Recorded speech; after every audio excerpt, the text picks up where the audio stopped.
ঘটনার বিবরণে জানা যায়, গত বুধবার বেলা 11:30 নাগাদ স্বপন কুমার ত্রিপুরা ছেলে নিরুপম ত্রিপুরা, বয়স 17 বছর, তার মনুঘাটের বেতাগাস্থিত নিজ বাড়ি থেকে হরিণা স্কুলে যায়, কিন্তু স্কুল থেকে বিকেলে আর বাড়ি ফেরেনি নিরুপম ত্রিপুরা।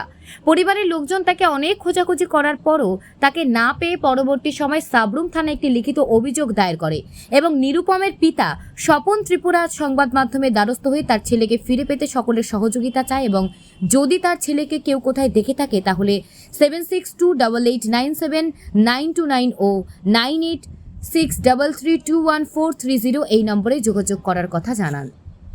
আমার নাম স্বপন কুমার ত্রিপুরা, বাড়ির সাবরুম বেতাকা নাথরামপাড়া। কি তো হয়েছে?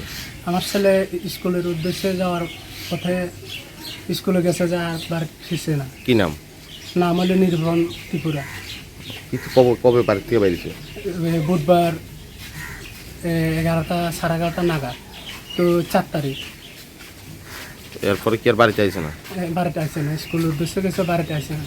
এখন আমরা খোঁজাখুঁজি করছেন না? হ্যাঁ, আমরা আত্মীয় স্বজন সবার বাড়ির দিয়া ভাই বন্ধুর কাছে মোবাইলে কন্ট্যাক্ট করে খোঁজাখুঁজি করছি, এখনও বাড়িতে আসে না। এখন কি চান? এখন আমরা চাইতেছি আমরা ছেলে যেখানে থাকুক বা যেখানে যারা দেখবেন তারা একটু আমাদেরকে সাহায্য করে আমরা মোবাইল নম্বরে কন্ট্যাক্ট করানোর লাগে। আপনি কি সাবরুম থানা জিডি এন্ট্রি করছেন না? হ্যাঁ, সাবরুম থানা জিডি এন্ট্রি করছি। আমার ছেলেরা যে কোনো জন যদি অবশ্যই যদি দেখে থাকেন আমাদের সঙ্গে একটু যোগাযোগ করিয়ে।